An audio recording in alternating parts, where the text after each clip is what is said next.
Hello and welcome to Ask Deb About Business. I'm Rom Gayoso, co-host.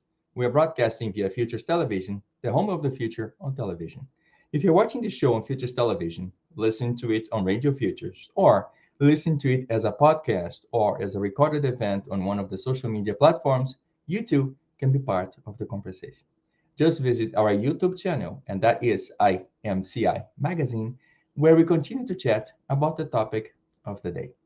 You can also access this information on our website, and that is www.futurestelevision.com. So don't be shy. Today, our topic is cybersecurity best practices for small and medium businesses. Cybersecurity is a growing issue for businesses globally, as more and more attacks are being carried out by criminals who are targeting businesses for their valuable information, which can then be sold on the black market. Large organizations, as well as smaller businesses, are all walking on a very tight rope. There are no exceptions to those attackers. The menace of cyber attacks on businesses has taken another turn since the pandemic, as more businesses become susceptible to attacks owing to a surge in online transactions because of the lockdown. Small businesses aren't in the clear, as they are more vulnerable to attacks. These businesses often don't boast technological defenses needed to ward off attacks or have the resources to invest heavily in cybersecurity. What is small doesn't equate to little financial or resource prowess in businesses. The chances are high that some small businesses could be dealing with large sums of money or have large amount of customer data at their disposal, with 43% of small businesses lacking any type of cybersecurity defense plan, according to a recent Forbes magazine report. It's not a surprise that they are a lucrative target for hackers. So there's a lot to talk about on this topic, but worry no more. Now you have someone to talk to. But first, let me say a few words about the show. Broadcasting live from Butterfield Studio at Chicagoland to the world, I'd like to welcome you to Ask Deb About Business. The talk show is broadcast every other Thursday at 11 a.m. Central Time, where I join Deb Dietz to discuss a variety of business topics. No matter what your venture is, you will certainly have questions. So let me say a few words about our show host, Deb Dietz. Deb has a long and distinguished career as a coach, mentor, and through her awesome training programs at SMB Digital Education, she has enabled many entrepreneurs to follow their dreams. And that's exactly what I like about her, her ability to deliver practical advice to help you solve real problems. Well, have a business question? Let's ask Deb. Without further ado, let's welcome Deb Dietz to the show. How are you doing today, Deb? Hey, Ron, great to see you. How are you? Wonderful. So great to see you. So let's hear you say a few words about the topic of today. Absolutely. Well, first of all, I'm delighted to welcome everybody to the show. Our show focuses on emerging trends, challenges, and opportunities that face small to mid-sized businesses, business owners, business professionals, business leadership. And we invite subject matter experts on our show, experts on those topics. And my promise to you is that by the end of our time together today, you'll have at least one key takeaway that then you can make actionable and implement within your own business. And today our special guest is Laura Barker. Laura is joining us. She is a business owner. She is an expert in cybersecurity, and we're delighted to have her with us. Good morning. Good morning. Thank you for having me. Delighted to have you. I'm so happy. This is such a big topic. We talked about when we were preparing for the show, and the topic is very broad and very deep.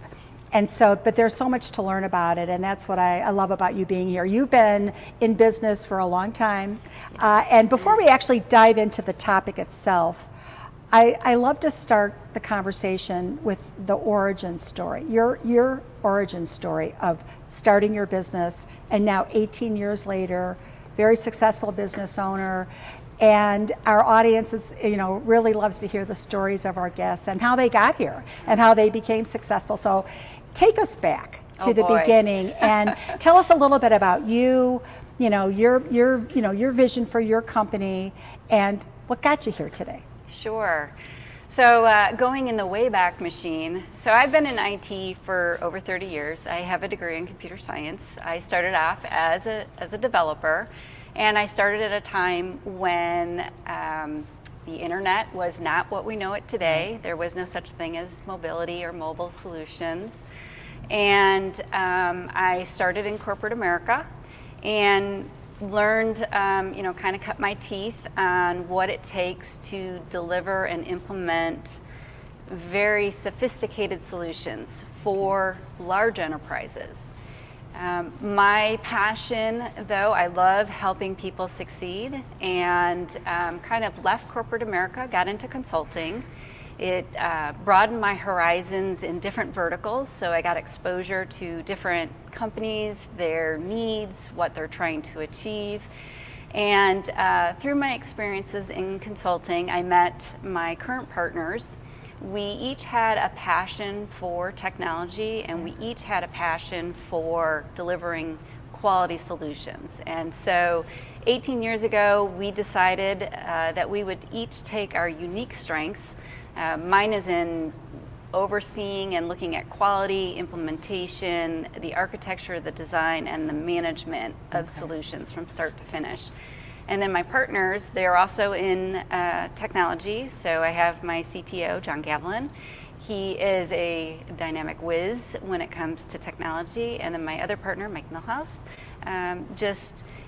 he's all about business development and finding the right solutions for our clients. And the three of us working together, we just have such a great synergy. So 18 years ago, we decided that we wanted to build a consulting company that would just set a high bar for solutions and make sure that people understood that IT consulting could be a great partnership. We've, I think, seen and heard some stories about IT consulting that aren't always the prettiest, and coming into it, we wanted to make sure that we steered clear of those types of things. Wonderful. Well, thank you so much for that. Again, we always love to hear how you got here, and obviously been very successful over the last 18 years. And so, congratulations on the success. I love that. The topic of cybersecurity. It's we were preparing for today's show. We're talking about just the breadth and depth of this topic, and it's not really well understood by many people. People have a different understanding of what cybersecurity is. Yes. And so I think that's a great place to start our conversation, is define for us, from your point of view, what is cybersecurity? Excellent. So first off, my company, I did want to say our company is in IT managed services and cybersecurity solutions. It's important to note that we have a unique focus in that. So when we talk about cybersecurity, I hear people, in their mindset, they're saying to themselves, it's tools. That's it. That's what cybersecurity is. Okay. And I want folks to take away and think about cybersecurity as much more than that. It's actually methods, processes, tools combined together to provide a cybersecurity model that helps protect your data, your networks, your systems, your IP, and even your people. So cybersecurity is much more than that. Think about it as, how do you minimize risk, right? Mm-hmm. Cybersecurity is the actual fancy term for it, but you're minimizing risk to your business. And so when you think about it, you're going to take a more proactive approach to cybersecurity, as opposed to, somebody told me I have to implement cybersecurity. No, you want to make sure that you're protected. Your IP, your private data, and your company are protected. So minimize the risk there. So this becomes an overarching business strategy for your company. So when I'm hearing you define it from your perspective, I think in terms of organizations, their business strategy, their operational strategy. And in the work that I do with helping craft business strategy, strategic planning as an example, one of the weaknesses that I find is organizations who may not have a robust business continuity plan. So, and I would think that having an actual strategy about protecting your data, your organizational assets, is part of an overarching business continuity strategy. And I think that, you know, there's a lot of work to be done. There's a lot to learn about how to do that effectively, because there needs to be, you know, key strategies to do it, you know, accountability, process, training, education, because this is something that affects the entire organization. You're hitting on all the key points. Absolutely.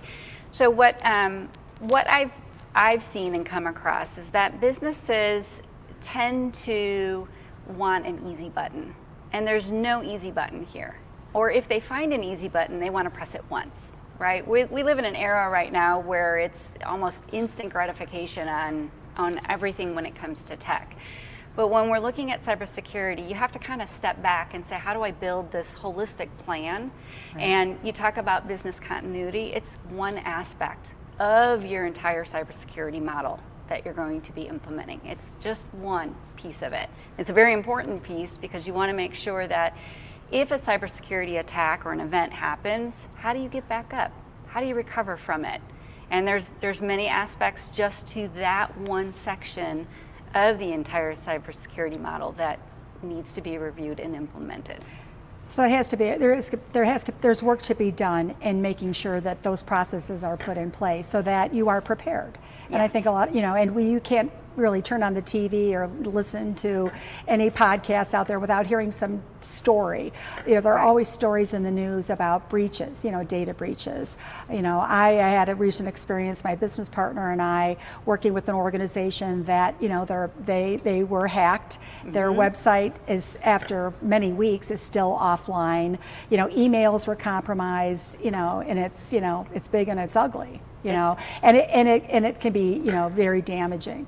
So, you know, and this is a large organization who may have access to, you know, resources. They have more resources available to them. But for the small and mid-sized business owner, you know, the focus needs to be there, but they necessarily don't have, you know, robust budgets in order to go, you know, have a staff or a team of people that can manage this. They have to really pay attention to this themselves.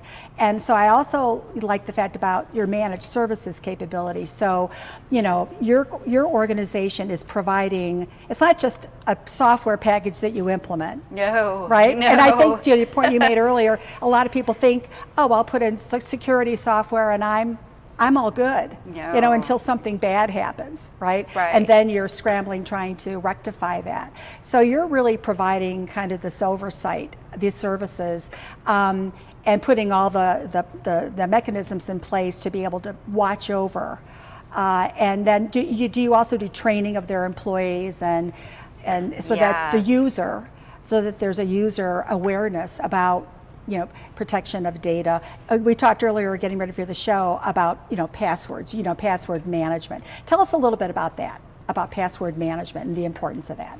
So passwords and password management, it's one of the first things that anybody who is starting a business or in business right now needs to take a better focus on. Make sure, and I'm just going to give a few different tips here. Perfect. So every single application that you go into needs to have a different password. Do not have the same password. It's very easy, right? We have all these different systems that we have to access to say, oh, I'm just so tired of making passwords, right?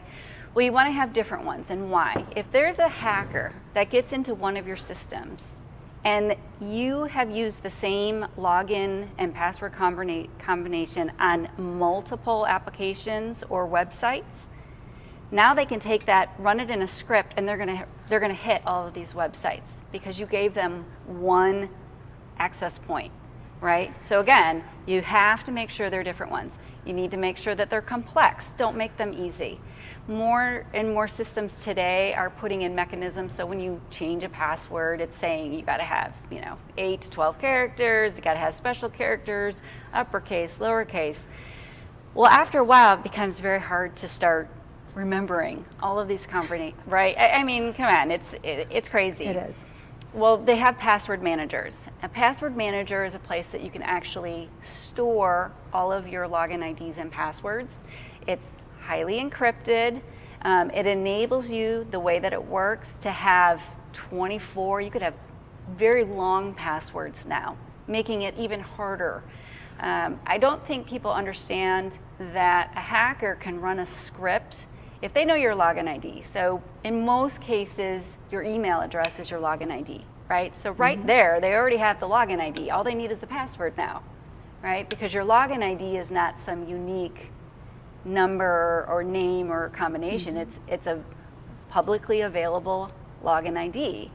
So being able to have your password manager be able to control that for you, it's going to help protect what you're doing. So this is one of the best takeaways, I think, for our audience. You know, we're a show that, you know, practical guidance and things that you can make actionable immediately. This is a good strategy, is to put together your password manager.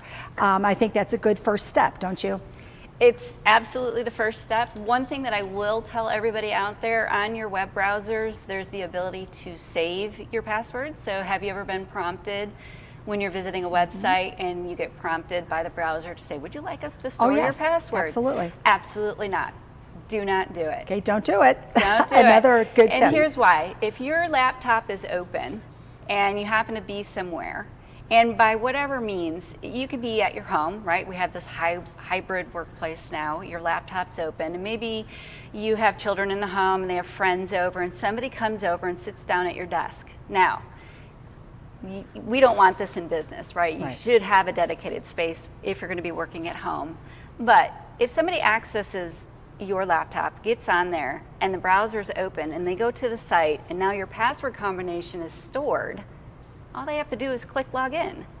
They're in. You've just given them access to it. So I never recommend to anybody using those. I know that in the beginning, before password managers kind of came more mainstream, that was a way to help you remember them, but I don't recommend it. We have some comments and questions from the audience, and I think you mentioned a couple of things, but I think what people are really curious, you know, what are the most common cyber attacks, and what should we be looking for? Common cyber attacks, and what should we be looking for? So cyber attacks come in multiple various formats. I really feel like we should back up the conversation, because we're kind of skipping over how a cyber attack happens and what an attacker is looking for. So kind of back up to cybersecurity and the definition of what it is and what we do from an organization to help protect other businesses is we look at layers. So when you're talking about cybersecurity, think about this. Everybody's seen Jurassic Park, right? And there's the scene where the velociraptor is going against the fence, right? So this velociraptor is trying to find a hole. That's a hacker. They're trying to find a hole. There are statistics out there that a cyber attack happens about every 39 seconds. So while we're sitting here, the course of an hour, there'll be over 100 attacks like that, right? So this velociraptor is trying to go against this fence. So when we think about cybersecurity, we want to make sure that we're putting layers in place in our business to help protect us. Now that velociraptor, when he finds the hole in the fence, he gets through, he's in the park, right? And he's gonna search you out and you become lunch, right? When we think about it, we say, okay, there's the first layer and the velociraptor's at the door, or your cyber attacker, right? If they get through the first door, if you have another layer behind it, now they gotta hit the next layer, right? And if there's a layer behind that, there's another layer. So when we talk about common attacks, a lot of them, 95% of attacks happen because of human error. So phishing is a large one, right? For folks who are not familiar with phishing, you may have seen it, but maybe not realize that it was phishing. Phishing can happen in email, it can happen in text, it can happen in mail, snail mail, it can happen via the telephone. So phishing, the broad term of it, is somebody is trying to entice you to do something. They're trying to get you to take an action. So in the case of email, they may send you an email that looks familiar, or looks like it's coming from somebody you know, or is urgent in nature, right? So maybe you see an email that comes in and says, Deb, I need your help. You have to, click here, follow these 3 steps so we can go do this. Well, that's a hacker, and that's phishing. And so once you click on that, what happens is they're gaining entry into your network and into your email. And so once they gain entry in there, they're going to start filtrating through as much as they can. Now, when I go back to the layers, right, so the layers are very, very important. We want to make sure that we've put things in place to help protect against that. So if you get phished, right, you're on an email, you click, and I'm just going to tell everyone, it's happened to me, right? I'm busy. I Absolutely. get hundreds of emails, right? And even my team behind me will say, why'd you click on that, Right. It happens, right? If it does, though, I know that I've got processes and procedures in place to help quarantine that, remove it from the environment, mitigate it, and then make sure that my email has not been impacted, right? So that's a layer. Okay. That's one layer, and that's just for your email. So when we talk about environments, email is just one aspect. Right. Think about, let's kind of think about what an environment is. Before COVID, everybody was in a physical environment, or for the most part. Working remote happened, but it was in very, very strict confines. If you were going to be working remote, I can assure you that to be able to work remote, somebody had done a lot of work up front to make sure that things were locked down, protected. You've got your firewalls, you've got your networks, you've got your IPs, you've got your laptops. Now, COVID hits, everyone comes out of the fixed office, and now they're going home. Right. Okay, so now you're in your home environment. Has your home environment been set up to help protect you as a business owner while you're in that environment? So think about it. You may say, I'm a business owner, and yeah, I feel very confident that I've got things under control. Well, what about all your employees? Have you been in their homes? You bring up a really good point, and I'll tell you, at the beginning of the pandemic, one of the things that I noticed was, at the time I was sourcing products, and one of my company did that as a service, and there was this increased demand from many, many businesses looking for external hard drives, as an example. Why? Because all of a sudden their people, to your point, were no longer in the environment of, the at-work environment on premises. They were working remotely. And it was, it created a great opportunity for me in my business, because that's what we were charged with, is sourcing these external hard drives, and they were not easy to find, because every business was doing the same thing, because people were working remotely. But yet those employees had to have access to company information, financial information, customer information, employee information, intellectual property, whatever, to do their jobs and to make sure that they could be productive working from home. And so it presented this really great opportunity for someone like myself.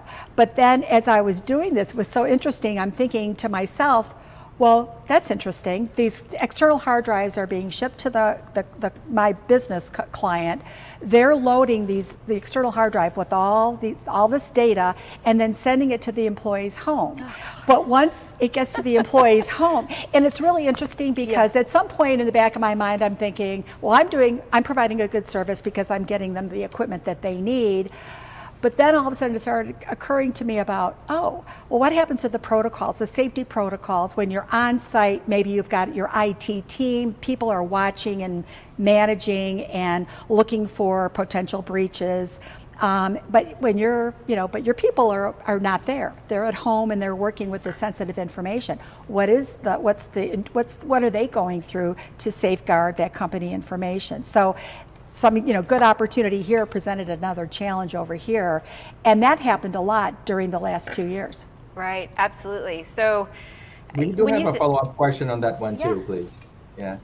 So on your example, and we had several similar questions here, but on your example of the fence, right? So, and you mentioned about the layers and the velociraptors going through the fence. So how do you figure out the weak points in the fence so that no one can get through, or how can you I guess other questions is how can you minimize all this leakage or the velociraptors getting through the fence? Is there like a way, an approach? Do you recommend something specific? So there is an approach. It's something that we do systematic in our company as we take on clients. So let's start with the layers. Think of a dartboard. So you got the bullseye in the middle, and then you've got rings that go around it. Think of your bullseye as your data. What is your intellectual property? What's the most core piece of information? The next layer beyond that is what needs to access it. So you have your applications that go around it. Now, the next layer, your host. Who's hosting that data? Where is it? Is it on an external hard drive? Yikes. Right. Or is it in a secure data center? Is it in a physical server in your office? Where does that data, Is it in the cloud? Yeah, who's hosting it, right? What are your peripherals around that? What is the internal network look like? Okay, so when we talk about these layers, you can see how multifaceted cybersecurity is. There's not just one thing. And then we're going to keep going. So there's the physical aspect, right? So are you in a physical office? Are you, riding as a passenger in a car and you're, working side by side as you're driving down the highway and getting to your next location? And then last, your people. So to kind of answer the question, each business is unique, but when we approach all of these layers, there are a series of steps we take to define those layers and then build a plan around it. So we identify, we protect, we recover, we respond, and we train. So at the first layer, data, we're looking at who needs access and what access. You'd be surprised that everybody thinks of cybersecurity as external, but you can have internal attacks as well. If you get a disgruntled employee and they have access to certain things in your business that you may not be aware of, who knows what they could go in? So when you're looking at your network and how you're setting up where people can go, so here's a simple one. In a business, you have accounting and HR. Those are highly, sensitive information. You've got all your employee data in there, and then you have your financials in there. Is that on a network where the entire staff can see that HR and financials are located there? So can your employees see that? Or have you put that off on its own network and only the people who have the rights to be in there can see that? So now if I'm an employee, I don't even know that that network exists. So again, we're looking at things incrementally and by layers. So using the velociraptor, right? Let's say a velociraptor gets the login ID and password of one of your employees, right? Now, if I had everything on the same network and my employees could see HR and finance, not actually get into it, but actually see that it's there, and I get a hacker come in via that password, now they can see the world. Now in that same scenario, if I have things segmented off and they get in via the employee's password, they're only limited by what that employee can see. So now the hacker may say, well, okay, I'm in here, but this is an employee, they're a entry-level person, they really don't have a whole lot. There's nothing for me to I can't really get to much here. So that's a way to protect yourself. Right, and again, so the question is, the topic is very large, right? And when you think about this, you're saying, well, how do I, as a small person, how do I even get started in this, right? You have to start one step at a time and know that this is an evolving process. I talked about everybody wants that big easy button. There is no big easy button. Right. If you think about... There's no one piece of software that's going to do right. this. So step back and think about everything that you use just to even work, right? You have a laptop. You have an operating system on it. You have software on it. You're connected to an internet, Wi-Fi. There's firewalls. All of these have to play together and work together. right? So another layer in our dartboard is what is going on with the software and the hardware that you're using. So in cybersecurity, one of the simple things and another takeaway for folks is make sure that you're doing updates regularly. You'd be surprised at the number of clients that we take on that are running outdated hardware, outdated systems, have not done patches or updates in any kind of routine and timely time frame. And what does that mean? So everybody has a phone, and you know on your phone you constantly get this, there's a new update coming, and you just look at it and you say to yourself, oh gosh, another update. Well, that is the operating system provider saying, I'm making changes. Now they could be adding new features in that update, but they could also be deprecating features. They could also be fixing open doors. So hackers out there, they're evolving every single day. Every single day they're coming up with new ways. Smarter and smarter. Smarter and smarter. They're trying new things. They're coming up with new things. So what does that mean? Everything that's in technology has to kind of come up and go along with it. Folks go out there, they'll put in software and they'll be like, it's in, great. And then they don't want to touch it. Wrong. I'm covered. Wrong. You need to make sure that it's current, that it's staying in line with what's going on in the marketplace. So when you hear that an operating system is no longer going to be supported by the provider, that should be a warning bell to you to say, oh, I really need to upgrade, right? A lot of folks think, but it's so expensive. It's not really expensive when you consider what would happen. The risk of the breach. If you don't do it, right? So let's talk a little bit about breaches themselves and what it means to a company, right? Most people think ransomware. Oh, you're going to have to pay the ransom and then you get your data back and life goes on. Okay, well, that's the best case scenario. What about if they actually take down your systems?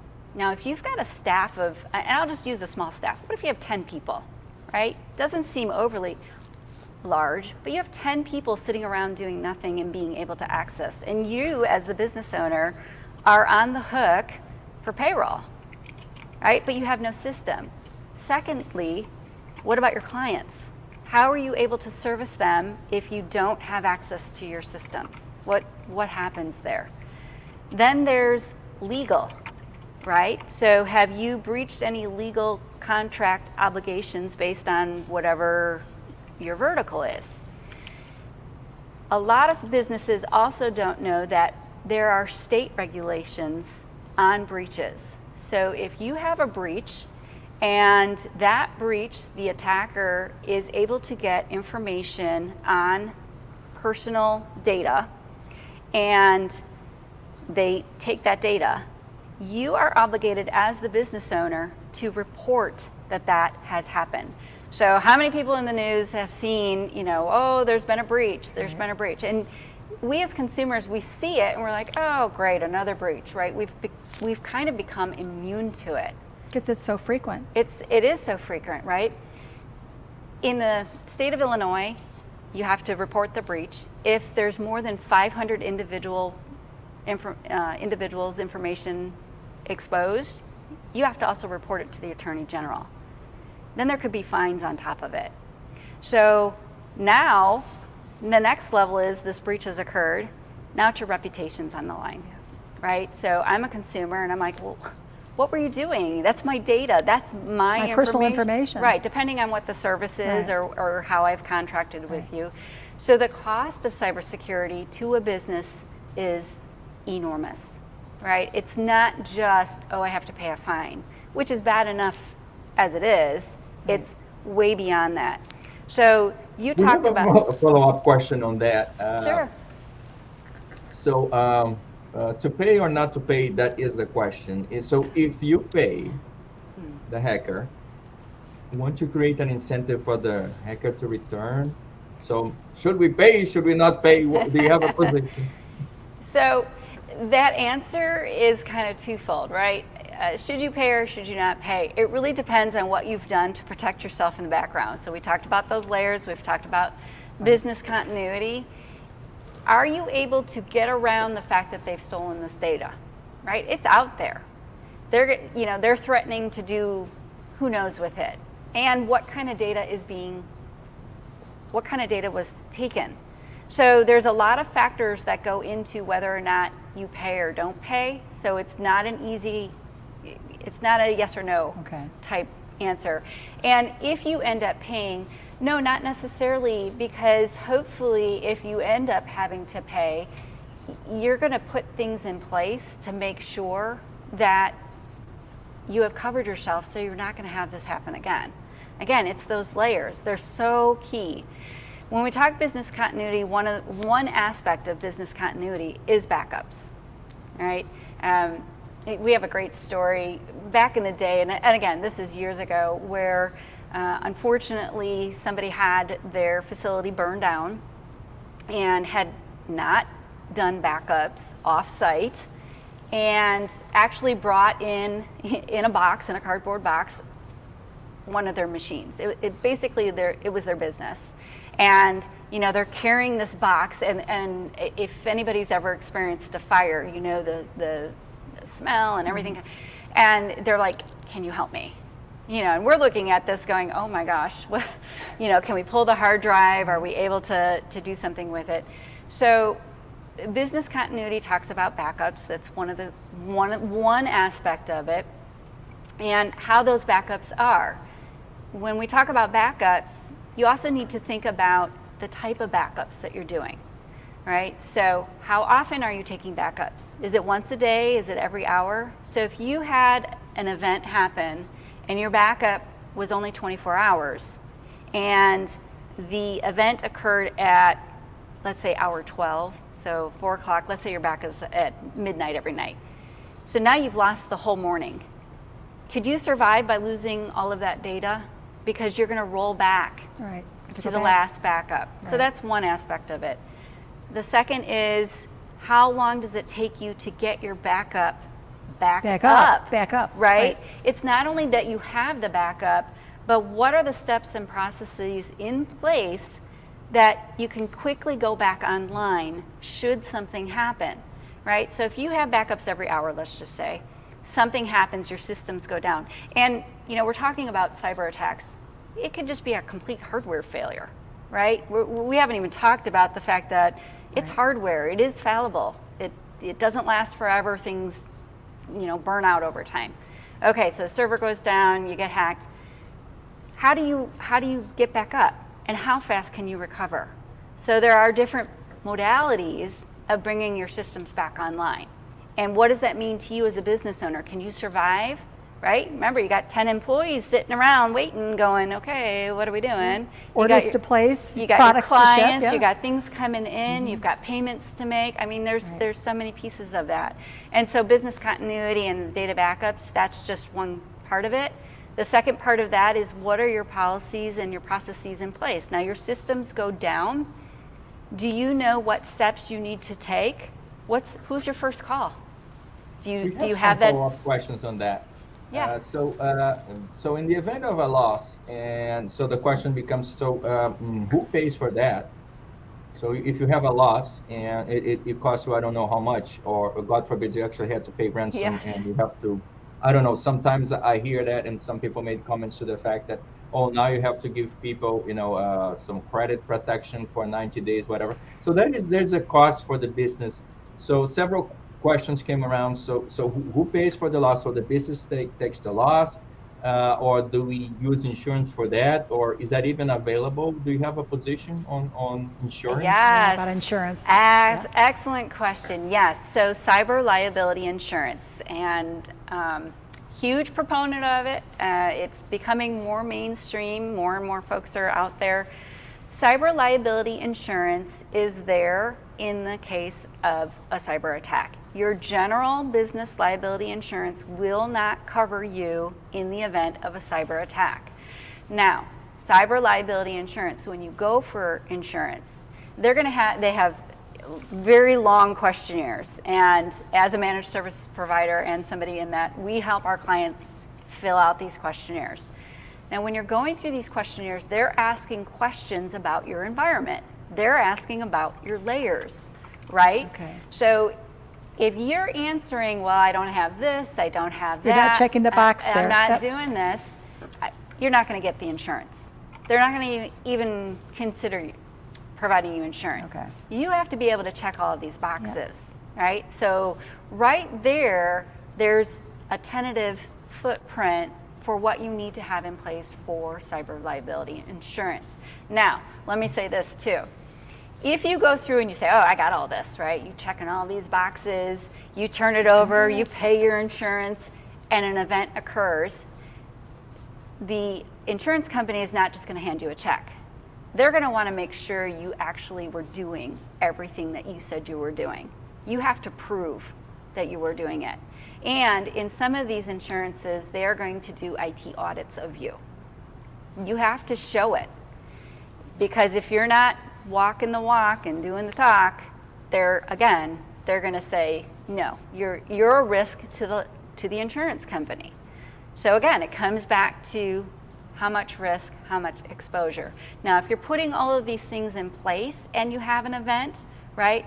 So again, I mentioned a statistic, 95% of attacks happen via human error. But if you have all these things in place, something happens, somebody clicks on something, it accidentally installs something, or they get to something, you have a much better chance of getting the funds that you will need. And those funds are there to help you with if you have to pay a ransom, if you have to go through business continuity, if you have to, go back and save face because, you're taking a credibility hit. There's things that you're going to have to do to make sure that you get back online. So great question on cyber liability insurance, but make sure that you're filling out that application truthfully and that you can actually say, yes, with confidence, I am doing that. One of the first questions on any cyber liability is, are you using multi-factor authentication, right? Some folks know it as MFA or 2FA, which is two-factor authentication. And essentially that's a way that after you enter your login ID and password, you're going to get a secondary code.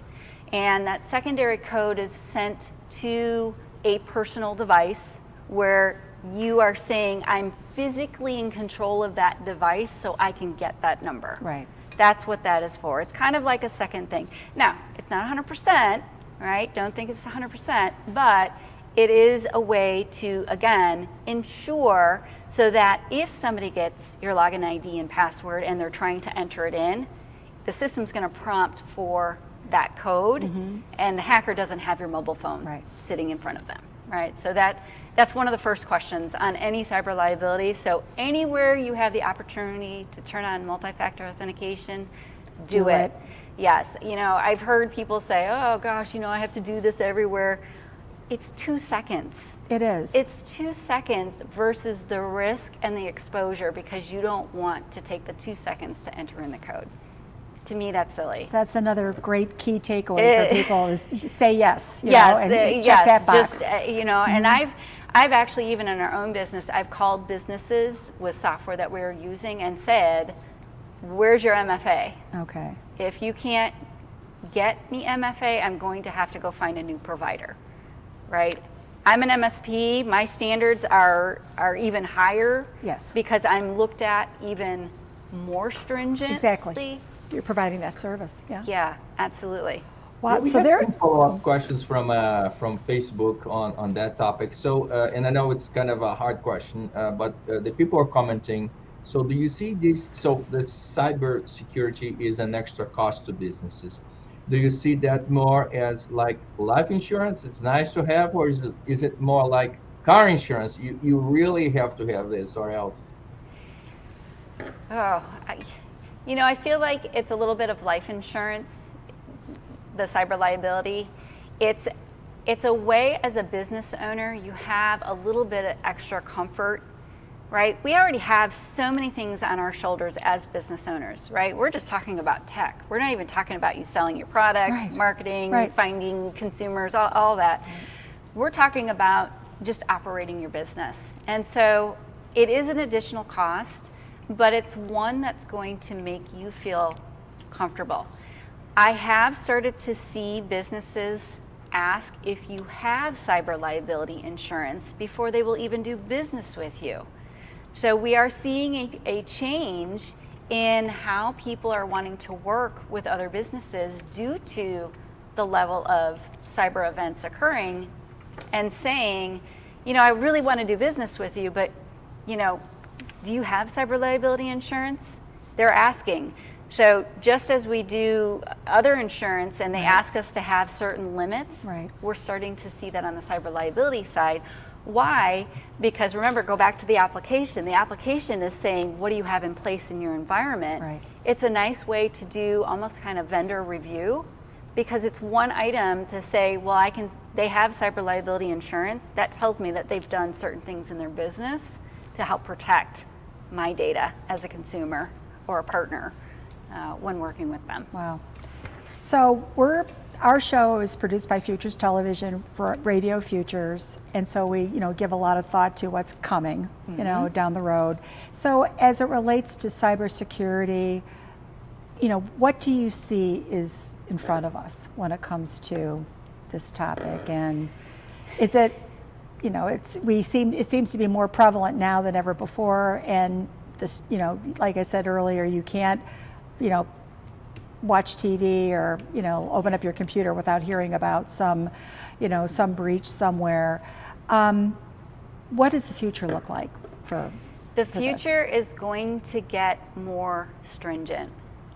So in Europe, they have GDPR, and that's the General Data Protection Regulation. I might have that wrong, but the GDPR is a set of rules and classifications for doing business. It's an operating model, and it's saying you need to have these certain things in place, and if you don't and something happens, you're going to get fined, right? So I mentioned each state has a breach policy. So these are the regulations then? These are the regulations. Right.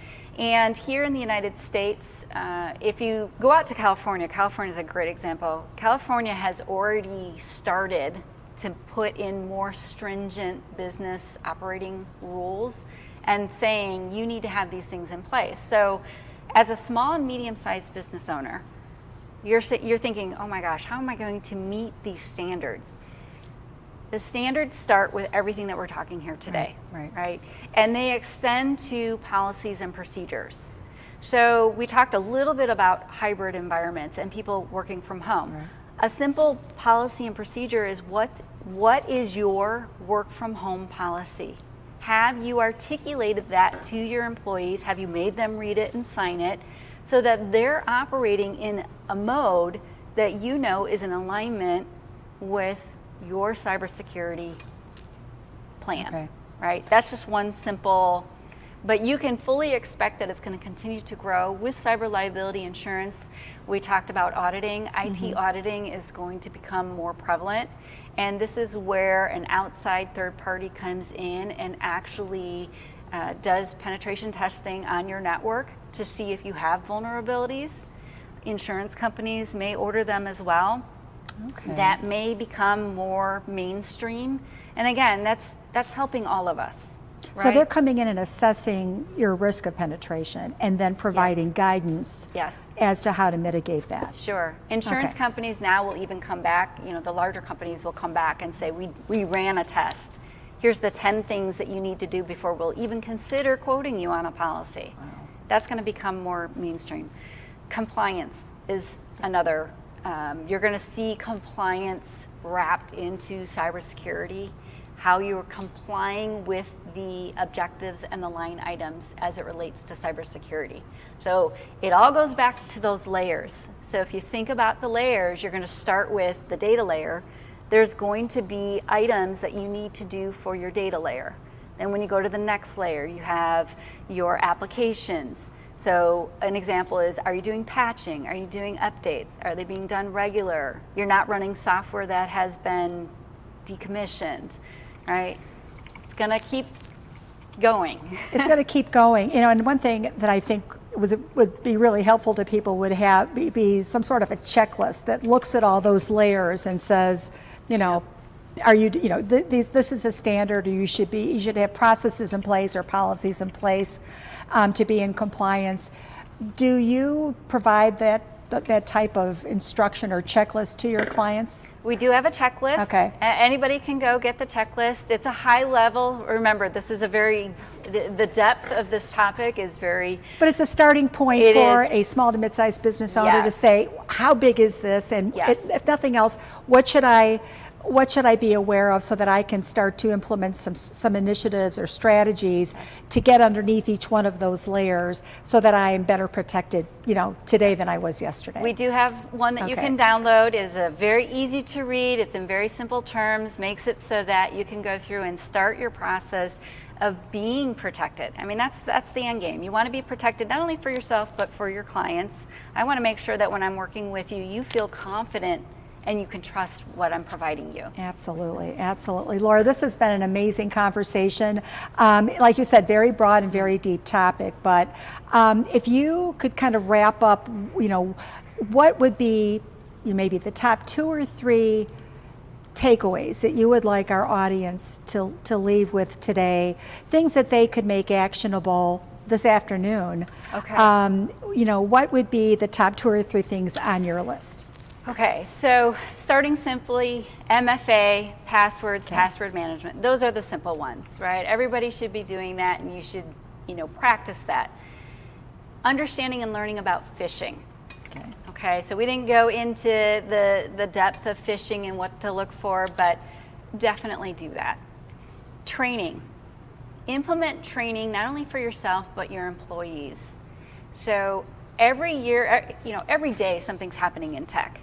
Right? And what you learn today and what you do today is going to change tomorrow. So you need to have regular training. So in your HR plan for your employees and for yourself, add training for cybersecurity. Make sure that you have work from home policies, make sure that you have written information security policies, and make sure you have a business continuity plan. At the end of the day, we're business owners. We need to make sure that we can stay afloat, we can continue to move forward. If something happens, you want to be able to handle it expediently, quickly, and come out of it as best as you can after that event happens. So have those.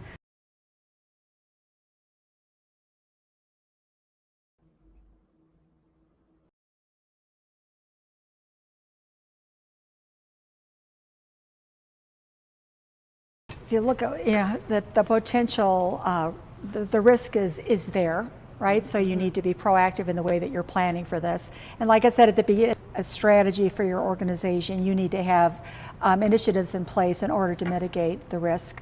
And that's the responsibility of any business owner. So thank you so much for that. Ram, I'm going to ask you if there are any other questions coming from social media. I wanted to just touch base with you real quick here. Yes, so no questions, no additional questions. Okay, just one thing too that I just wanted to mention. You talked a little bit about penetration testing. So you could literally, could we come to your organization and say, can you just take an assessment of kind of our current state, let us know where we might have exposure, and then help us put plans together to curb that exposure? It's actually one of the first steps we take when we talk to you about managed services and cybersecurity. We need to kind of know where you're at so that we can put a plan with you. And just know, just like you start with the passwords and the MFAs, it's not everything all at once. We're trying to work a plan because your business is going to be evolving and growing, and we want to make sure that that plan works with you, grows with you, and that you're comfortable with the evolution of the plan.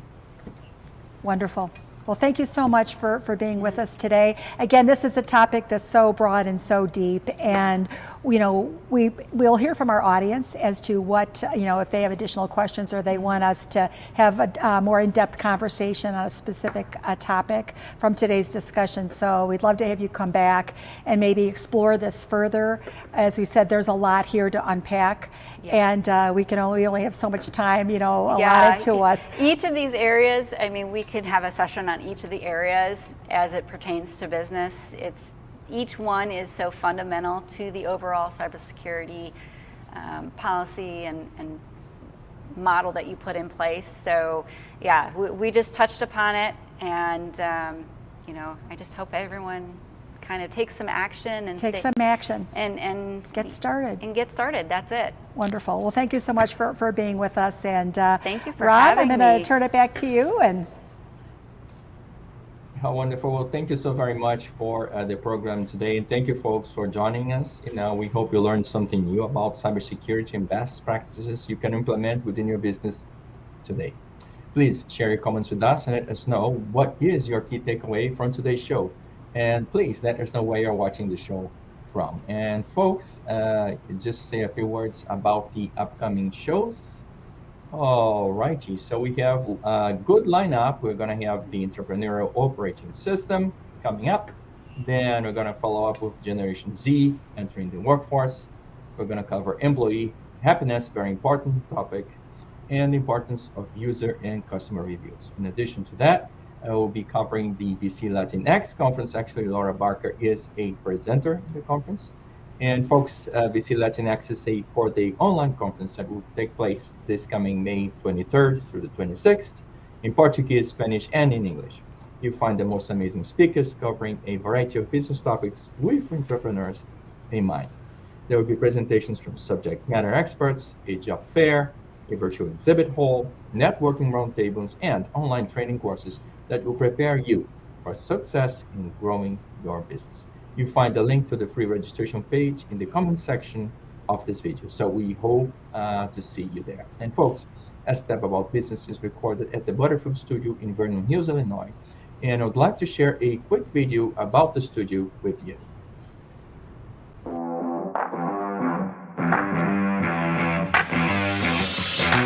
Welcome to Butterfield Studio, the highest quality virtual event production and live streaming broadcast platform in the industry. Owned and operated by an award-winning team of producers, programmers, and designers. Butterfield Studio is pioneering a highly secure, state-of-the-art virtual live platform that promotes and fosters the human connection, keeping the live in virtual events. Why choose Butterfield Studio? Butterfield Studio has the technology and the team. Everything needed to deliver A-class virtual events, all from one location. 7,500 square feet, multi-camera, turnkey facility. In-house production team. Brandable custom set. State-of-the-art lighting.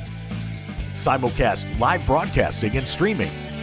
Secure virtual platform, fast and interactive. Best-in-class audience engagement features with real-time analytics. And most importantly, Butterfield Studio has a roster of loyal customers who rely on us to produce professional virtual programming of all formats and sizes. At Butterfield Studio, we create, we deliver, we engage. Contact Butterfield Studio for your next production, and together, let's keep the live in virtual events.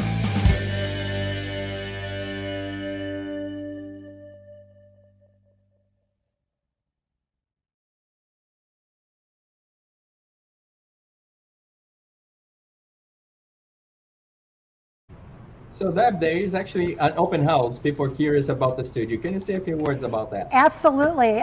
For those of you that are in the general Chicagoland area, we'd love to have you come to the Butterfield Studio Open House. It will be on Thursday, March 2nd from 4 to 6 p.m. You get to have a tour of the facility, see the capabilities, meet Jeff Horvath and the Butterfield Studio team. We'd love to have you join us. Please go to the Butterfield Studio website, which is butterfield.studio, and fill out the RSVP form. We'd love to have you join us, and we hope to see you there. Wonderful. And folks, again, it's time for us to say our goodbyes, and thank you so very much for joining us. We hope to see you again soon in another edition of Ask Deb About Business. See you next time.